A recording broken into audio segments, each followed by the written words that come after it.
Hola amigos, qué bueno estar compartiendo con ustedes una vez más. Y hoy tengo una agradable sorpresa. Quiero compartir con ustedes la visita de mi amigo Elmer. Bienvenido, brother. Gracias. Aquí en casita en Nueva York tenemos a Elmer, un amigo somos amigos y compañeros desde el siglo pasado y desde el milenio pasado.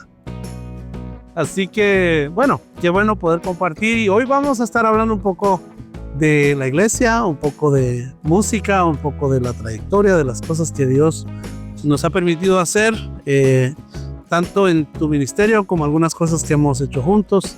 Y bueno, qué cosas podemos comentar que puedan ser interesantes, ¿no? Así que, bienvenido, Elmer. ¿Cómo has estado? Contento, bonito, con mucho frío. ¿Qué hace? Mucho frío y bueno, bueno, solo para contexto, ahora aquí en Nueva York estamos en primavera ahorita y ya estamos, 40 grados, pero está muy frío, ¿eh? Contanos, ¿qué está haciendo Collage Sonidos y Colores? ¿Qué está haciendo Elmer Estrada? ¿Qué cosas nuevas? Gracias a Dios he trabajado con muchos cantantes, con muchos grupos, con bastantes iglesias y organizaciones que necesitan de música en otras ocasiones, y entonces se va generando, como lo que estábamos hablando el otro día, una red, ¿verdad? De comunicación en la cual no haces publicidad, sino que la gente llega porque... Claro, ven tu trabajo, ven tu trayectoria. Una de las cosas que, para tal vez compartir un poquito de este tema, has trabajado con muchos cantantes y músicos y artistas a través de las décadas. Estamos hablando que venimos trabajando juntos desde mitad de los 90, por ahí un poquito de 93, 94. Y la pregunta que te tengo es, porque en el caso de la música cristiana en español, ¿no? Tanto aquí en Estados Unidos como en toda Latinoamérica, ¿qué cambio has visto en los músicos? Porque yo recuerdo cuando tocábamos a principios de los 90, claro, la calidad del músico era muy relevante, la afinación, el tiempo, la sincronía, ¿verdad? El practicar y el ensamblar era una cosa fundamental, pero yo he notado algunos cambios en estas décadas, pero quisiera oír de tu experiencia. ¿Cómo has visto eso? Pues había un poquito como más dedicación a esto, ¿sí? El que era músico pues se dedicaba más a ser músico y sufría eso. Estaba dispuesto a sufrir eso. Hoy tenemos muchos músicos que ya lo usan más de hobby. Que no son músicos. Que no son, o sea, que le llama la atención y algunas veces pues tienen hasta tienen mejores posibilidades para conseguir sus instrumentos, sus accesorios, pero no precisamente el tiempo para practicar. dedicarse. Ahora, creo que aquí cabe esta pregunta, porque estamos hablando de música y de practicar, ¿verdad? Yo he notado en muchas bandas de este tiempo que utilizan secuencias. Sin embargo, el tocar con secuencia a veces percibo yo que es un poquito más difícil, en el sentido de que tendrías que estar bien adaptado. Pero explícanos un poquito de ese aspecto. Bueno, he tocado de las dos maneras, en vivo y en secuencias, pero es bien diferente la dinámica, porque en vivo necesitamos tener pues todos los elementos que queremos que suenen, digamos, 2 teclados, 3, 4 guitarras o todo lo que queramos que suene, ¿verdad? Percusión, bajo, si va a haber percusión electrónica, pues tiene que estar ahí también. 1 o 2 teclados. Entonces ya eso suena a mucha gente, ¿verdad? Complica. Entonces quiere decir que la mixer pues tendría que ser de más de 32 canales también. Entonces significa que el que va a hacer el sonido también tiene que tener mucho criterio para hacerlo. Entonces eso complica. Claro. Cuando se usa secuencia, no es que digamos sea más fácil, pero pueden haber 5 músicos ahí en el frente, lo demás está grabado y hay que tener criterio también para mezclarlo. Pero como músico pueden haber 2 situaciones. Una, que el músico se sienta muerto, porque como ya todo está secuenciado, enlatado un poco, ya no hay manera de salirse del plan o de dar más vueltas. Aunque yo sé que los nuevos softwares que hay, pues en vivo puedes quedarte sostenido en algún puente, en algún pad, o repetir unas partes, y todo eso lo van manejando con el director que está hablando en el talkback y todo eso. Pero En general, hay que respetar un tiempo. En general, hay que respetar un programa que ya se ensayó. Entonces, no hay mucho para dónde moverse. Genera en muchos músicos eso como Un desinterés. un desinterés porque dice, solo estoy acompañando, realmente no estoy, No se puede improvisar. no se puede improvisar, no se puede hacer cosa más, ¿verdad? Eso. Y en otros casos que pues sobresalen aún mejor, yo he ido muy buenas bandas tocando con secuencia, muy profesionales y que saben cómo anular la secuencia en algún momento. Para fluir. Ahora, hace un momentito hablaste, por ejemplo, del sonido. Habemos unos que tuvimos la oportunidad de ver la transición o de estar en ambos mundos, del mundo análogo y el mundo digital. Como tu experiencia es tanto como músico, como productor. Háblanos desde la perspectiva del sonido. ¿Cuál es tu apreciación de cuando, digamos, se tenía una consola análoga con músicos en vivo y ahora todo es digital, el cambio en el grosor del sonido? ¿Cuál es tu percepción? Bueno, pues antes las consolas costaban $5,000, $8,000, $10,000 y ahora tenemos consolas de $800, de $1,000. Entonces no quiere decir que esas consolas, esas mixers que valían $10,000 ahora valen $800. No, hay tecnología más sencilla, más compacta que cabe dentro de esta nueva manera de hacerlo y más práctico, más fácil. Más fácil sí, más compacto sí, y con más herramientas, con más cosas, pero no necesariamente mejor. Cada canal, cada strip tenía una tarjeta por separado, tenía componentes que generaban el preamplificador y la ecualización para cada canal. Una independencia por canal. Mientras que ahora es una sola tarjeta como de calculadora Para todo el sonido. para todo lo que haces. Y más con lo digital. Hay una mixer que conozco, pero no voy a decir nombres porque no quiero ni degradar ni anunciar nada. Ni patrocinar. Nada. Pero simplemente ya no tiene botones la mixer, sino que solamente se maneja desde un dispositivo, pues Una tableta.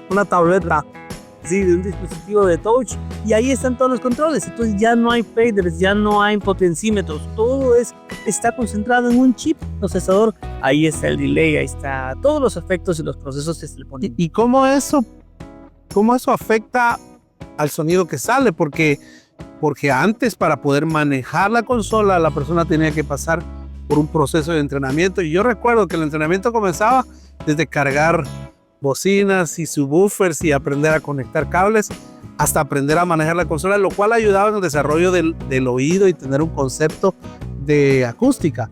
Pero ahora, si alguien aprende un poquito el software, le sube volumen, le baja volumen, ¿cómo afecta eso en el resultado?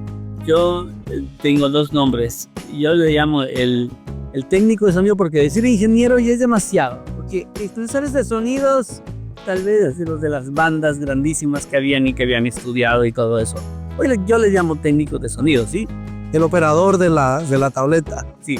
Pero los otros son los botoneros, le llamo yo nada más. O sea, que aprendieron únicamente a apagar, encender, subir, bajar, pero no hay concepto. Y la verdad, yo no culpo al que está ahí, porque lo más probable es que dijeron, mire, Usted se encarga de se va a la encargar. tableta.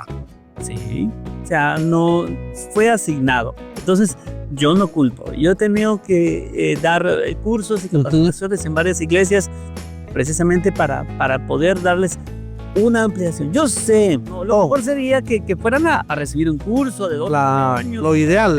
Ya, lo ideal sería la palabra. Lo ideal sería que fueran a recibir un curso, una capacitación, y que regresaran ya bien con bastante conocimiento. Pero a falta de eso, pues entonces yo llego a darles un poquito de conocimiento general de cómo ellos pueden mejorar y una visión más general de lo que tienen que hacer, porque lo que se necesita trabajar es criterio. Criterio. Creo que ese es un buen consejo. El tener el criterio de cómo funciona lo básico, ¿no? De ese aspecto. Ok, dentro de este aspecto, dentro de este contexto, pasemos ahora a la parte visual, porque para compartir con algunos de ustedes que no conocen el trabajo de Elmer. Él ha trabajado mucho tiempo en la producción musical, como músico, como arreglista y compositor, pero también en la parte de ingeniería de sonido, en audio, y también en la parte digital, en la parte de visual. Ahora insertamos la parte del video, ¿no? Que digamos, este es un tema de las últimas 2 décadas que ha proliferado a la parte doméstica, donde todas las personas estamos ahora en mi podcast, ¿verdad? Y eso es parte de la cultura de la vida de este tiempo, que se hace con un teléfono, con una tableta, con cámaras, con el sistema que sea, desde lo más simple hasta lo más complejo. Y ahora, por ejemplo, en el caso de las iglesias, que se está haciendo el live streaming o la transmisión en vivo, o se graba, o bueno, ¿cómo insertamos esa parte? Porque también hay, claro, una gran variedad, pero también hay mucho desconocimiento, ¿no? Un guión de producción, para empezar. Porque si no saben qué van a hacer o qué van a transmitir, lo más probable es que van a hacer algo muy improvisado. Sí, y eso en general, pues no. Un resultado obvio, ¿verdad? Para que sepan por dónde espaguen, qué van a transmitir, qué no van a transmitir. Por ejemplo, espero que te interrumpa, por ejemplo, en una iglesia que se reúne 2 o 3 veces por semana, pero deciden que el servicio principal, que es el domingo, por ejemplo, se va a transmitir. ¿Cómo sería la idea de un guión general? ¿A qué horas empieza? ¿A qué horas empieza a transmitir? ¿Se va a transmitir el tiempo de alabanza? Todos me dicen, claro que sí, se va a transmitir. Y yo les digo, bueno, es que eso significa un 400, un 500% más de trabajo a solo transmitir la prédica. ¿Ya? ¿Por qué? Porque la prédica pues solo incluye el micrófono del pastor y las cámaras. Y tal vez, si llegamos a más, el audio del ambiente o de la respuesta de la gente. O un pianista en el fondo, en algunos casos. Eso sería. Pero cuando ponemos alabanza, entonces quiere decir que tenemos que tener enfoque en los cantantes, en los músicos, para que sea variable, para que sea agradable a lo que estamos viendo. La otra cosa es el sonido. Muchos dicen, vayan, conectamos a la consola. Una línea, lo conectamos y ya funciona. Como es digital, la verdad también es más fácil. Antes hubiéramos tenido que tener una interfase con diferentes canales, pasarlo por otra mixer, pero ahora no. Se conecta directamente al teléfono, se conecta directamente a la computadora y ya viene el audio. Pero entonces son esas transmisiones que hemos escuchado con el audio distorsionado, o con el audio que no se escucha, o con el audio con mucho ruido, o con el video para un lado. Sí, hablando del audio, pero hablando del video que no está enfocado donde tiene que estar, o si no, como no lo quieren mover, dejan la cámara fija por ahí 30 minutos, entonces casi que parece una fotografía. Entonces son esas cosas que si no están escritas, ¿quién va a tomar la decisión de ponerlas en acción? ¿Quién va? O sea, tal vez alguien va a criticar. ¡Ay, qué aburrido se ve! ¡Ay, qué mal suena! Pero no tiene idea de cómo ponerlo de otra manera. Entonces, por eso digo, tiene que haber un guión de producción en donde se diga, el video va a estar así, y cuando estén los músicos va a generar estas y estas tomas. Cuando esté el predicador va a generar estas y estas tomas. Además, quieren agregar multimedia, equipo que se necesita integrado. ¿Podrías ampliar un poquito en el tema de multimedia? Ok, tengo el agrado de poder trabajar con el equipo de alabanza en Fraternidad Cristiana de Guatemala. Ellos pues tienen dos templos grandes y no son las únicas salas en donde se realizan las reuniones, pero estas son las principales en donde hay mucho equipo y en donde pues he podido aprender mucho de ellos, del trabajo que hacen, y que es un trabajo bastante grande. Para que tengan en contexto, la Mega Harter tiene más de 12,000 butacas, ¿verdad? Entonces, y tiene un escenario bastante grande en donde han agregado a músicos, a cantantes de orquestas, bandas de todo nivel. Bandas. Entonces, ahí se aprende mucho en la acción, ¿verdad? Pero entonces, para que veamos cómo sería un equipo multimedia coordinado con el audio, pues tendría que haber una mixer dedicada al audio, ¿verdad? Una mixer que está mezclando todo el audio para la sala. Pero también debe haber una mixer dedicada para lo que tiene que ser la transmisión. Para que la mezcla de las... Porque si no se habían dado cuenta, no es la misma utilidad que tiene la mezcla que se va a utilizar en la sala. En la sala hay acústica. Claro. En la sala hay bocinas. En la sala hay instrumentos a veces que son acústicos también, ¿verdad? Y que tienen su propia... Y hay un ambiente en vivo. Hay un ambiente en vivo, hay una respuesta de gente. La gente también consume ese volumen y entonces el audio se ve diferente. Y el técnico de audio va a mezclar ese audio con respecto a esa respuesta que está teniendo de esas bocinas, de ese salón, de esas frecuencias. Sí. Y si metemos eso a un canal de circuito cerrado y lo mandamos para que se escuche en un teléfono, no se va a oír. Sí, no se va a oír. No se va a oír la misma. El teléfono no va a sonar como suenan las bocinas. Se tiene que haber una premezcla y quizá una compresión para que salga. Tendría que ser una mezcla muy diferente, sí, con los valores muy diferentes. A veces, digamos que fueran 2 instrumentos nada más, sí. Digamos que es una batería, una guitarra y una voz. Vamos a poner la voz aquí para que se escuche más que los instrumentos. Eso sería en la sala, pero si lo vamos a hacer para una transmisión, para un streaming, entonces tendríamos que nivelarlos con más cuidado para que no sobresalga demasiado la voz, porque no sería agradable. Claro. Y en esa mezcla me imagino que hay afinación, hay eliminación de ruidos. Efectos, se pueden poner compresiones. Hay quienes usan afinadores en tiempo real también. Claro, claro. Bueno, eso es interesante y creo que es bueno el comentario porque el análisis es el 95% de las iglesias en el mundo. Y nosotros estamos acá en New York y particularmente en Estados Unidos, pero en casi todo el mundo, más del 95% de las iglesias, templos y lugares de adoración albergan 200 personas o menos. Entonces es un 5% de edificios muy grandes y la tendencia social es a copiar los modelos de los edificios grandes cuando en la realidad hay una diferencia. Entonces vamos ahora a transicionar de la parte técnica a la parte de interacción, ¿verdad? Elmer, vos sos músico y bueno, hemos intercambiado muchas experiencias por alrededor de 30 años y crecimos en un ambiente de la música. ¿Cuál es tu apreciación como persona, como cristiano y como músico con tu experiencia? ¿Qué tanto afecta voy a decirlo así, quizás no sea la mejor palabra, pero qué tanto afecta el ruido o el movimiento, la dinámica de lo audiovisual en la transmisión del mensaje, por ejemplo, de adoración o de la transmisión de un mensaje espiritual a una congregación que llega y se sienta y la idea es que va a tener una conexión con Dios? ¿Y qué tanto todo esto que ocurre alrededor está afectando o cómo ves ese proceso a través de los años? Si está acostumbrado, pues no hay problema, pero sí se siente un poco invasivo.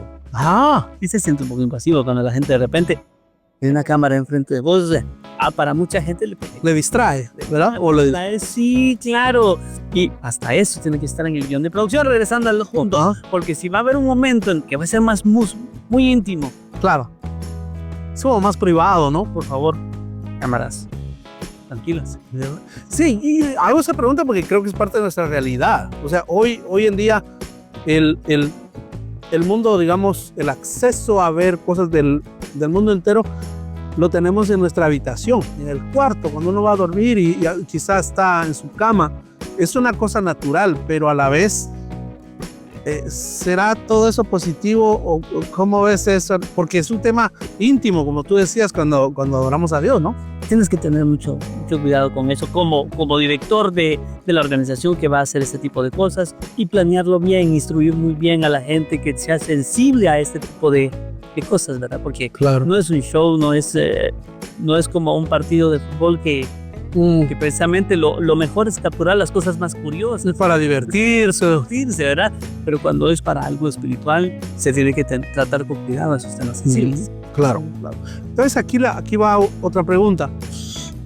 Yo conozco personalmente a muchas iglesias y muchos pastores que dicen, no, nosotros no queremos transmitir, eso no es para la iglesia.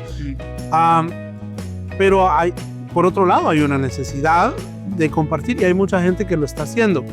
¿Cuál sería el consejo para alguien que nos esté acompañando en esta hora?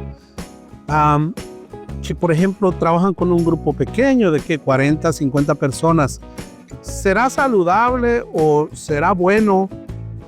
¿O qué sería un consejo para la grabación o la transmisión digital de las actividades que se hacen en la iglesia? Hay mucha gente que, si no es por un medio digital, nunca va a intentar ingresar a un salón de reunión cristiano.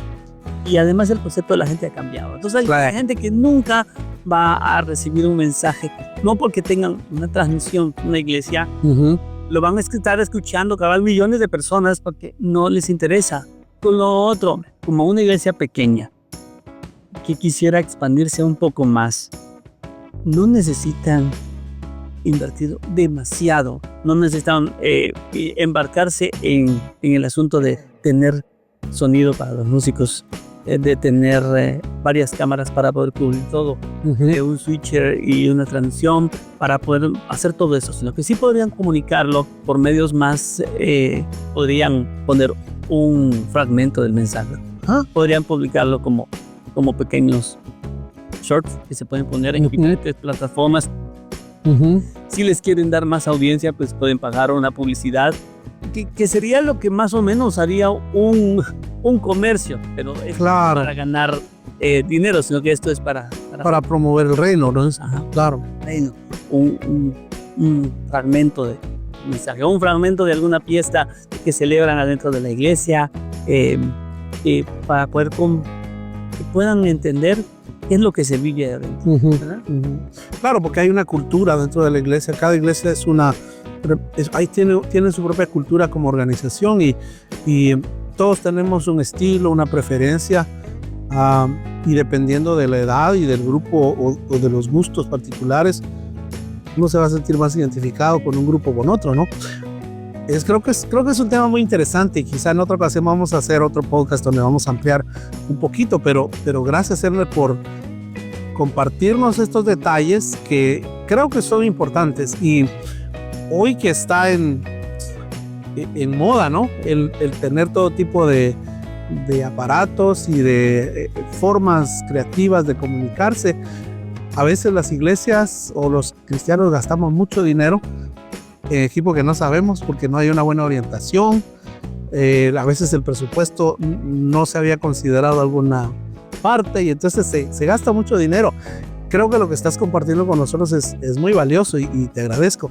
Aquí en la parte de abajo van a encontrar el correo de Elmer y también el teléfono, el WhatsApp, para que usted pueda comunicarse si usted quiere que su iglesia reciba alguna capacitación, tanto en la parte de sonido como en la parte de audio, de video, no solo en la implementación, sino en la mejora continua, porque este tema está constantemente mejorando, ¿no? Una parte de la que no hablamos mucho, por ejemplo, es la calidad y la fuerza del internet. Bueno, con cuestiones de conexión, que sí se necesita una conexión rápida de internet para que se mire bien. Claro, sí, porque la cantidad de datos que están, sí, especialmente desde en vivo, ¿no? Y está subiendo, tiene que tener la capacidad de transmitir, ¿verdad? A la velocidad, porque a veces uno ve en el Facebook Live o en las diferentes plataformas, se corta, se va el sonido, se ve pixeleado y claro, eso afecta a la transmisión del mensaje. Sí. Aquí quiero hacer un pequeño análisis que encuentro interesante yo de la Biblia y tiene mucho que ver con esto, Elmer, porque en el caso nuestro somos músicos, pero también somos cristianos y transmitimos un mensaje importante, y es que Jesús salva. Es que lo más importante es la salvación del ser humano. Pero note esto, la batalla en el cielo antes de que el hombre fuera creado, Elmer, antes de que existiera el planeta, y se da la batalla espiritual en la que pues el diablo se convierte en lo que es hoy en día, que es el enemigo, el opositor, el Satanás. Esa batalla se dio no con espadas, no con armas, se dio a través de un término que hoy en día es muy importante, la influencia. Y lo que hizo fue utilizar las palabras y la comunicación para influir en la tercera parte del ejército del cielo. ¿Qué quiere decir eso? Que la comunicación y la influencia es muy importante. Por lo tanto, los cristianos, si vamos a usar los medios, hay que aprender a usarlos y usarlos bien. Y ese es un aspecto en el que, en el tiempo de Martín Lutero, por ejemplo, él clavó sus 95 tesis en la plataforma más importante de su tiempo. Hizo un post en el muro. Hizo un post en el muro de los más importantes. Hoy día tendría su propia app, tendría todas sus plataformas listas, su página web, que tendría su QR code, qué sé yo, el modo de transmitir de la manera correcta. Pero si pensamos en eso que pasó en el cielo, la influencia.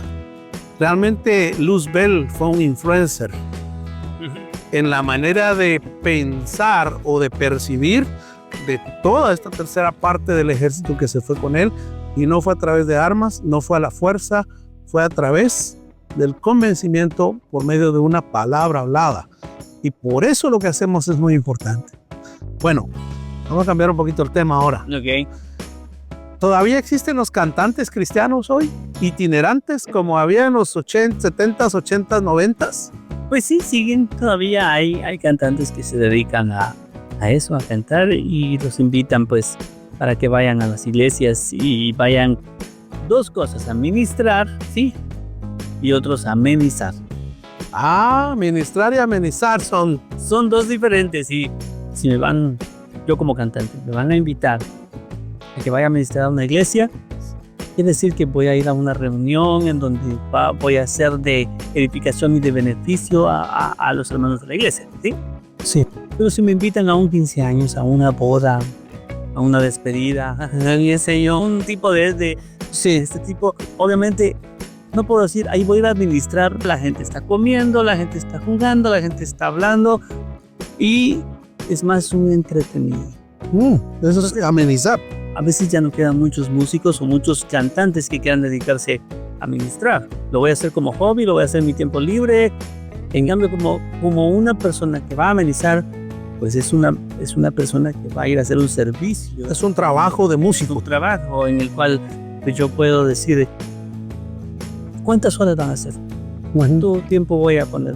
Voy a llevar equipo de sonido, donde va a ubicar, toda una logística diferente. Claro, claro. Sí, yo sé un poquito de eso porque como yo soy saxofonista, recuerdo que muchas veces me invitaban a las bodas para tocar en el banquete o antes de la boda, durante la boda, después de la boda, y cada cosa tiene su lugar, ¿no? Entonces, el que uno produzca o cante, en este caso, música que adora a Dios, también tiene sus variaciones dentro de las dinámicas de la iglesia, ¿no?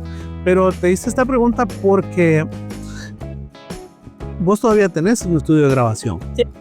Y entonces, si alguien, por ejemplo, que no ha estudiado canto o no es músico, quiere hacer una grabación, ¿cuál sería el primer consejo que le puedes dar? Bueno, primero tenemos que hablar. Yo le hago una pequeña entrevista, hago varias preguntas.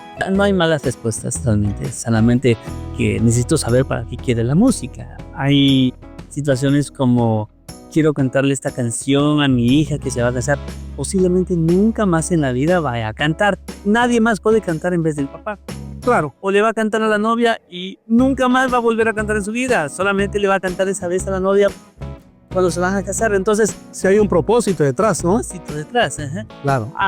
Hay gente que sí ha cantado, que toda su familia es músico, pero que no ha podido grabar, pero que tiene en su corazón, o que ha escrito canciones. Ahorita estoy a punto de grabarle a alguien precisamente que me dice: yo tengo música escrita de hace muchos años y no me he atrevido a grabarla, no he tenido cómo grabarla.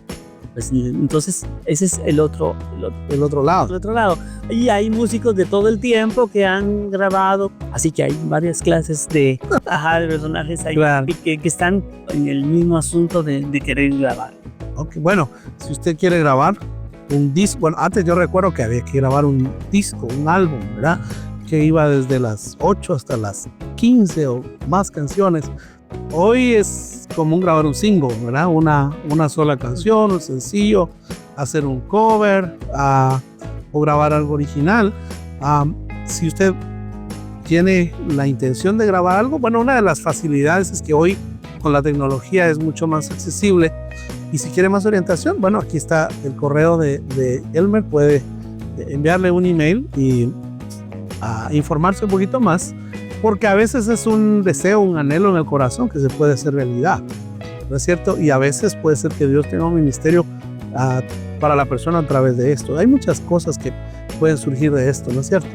Pero Elmer, gracias por venir y compartir hoy en el podcast de José García Sachs. Esperamos que le haya gustado y a la próxima vamos a seguir compartiendo de las diferentes cosas y diferentes elementos de todo lo que lleva el audio, el video y la música dentro de la iglesia. Que Dios te bendiga, Elmer. Gracias. Gracias. Que Dios les bendiga. Hasta la próxima.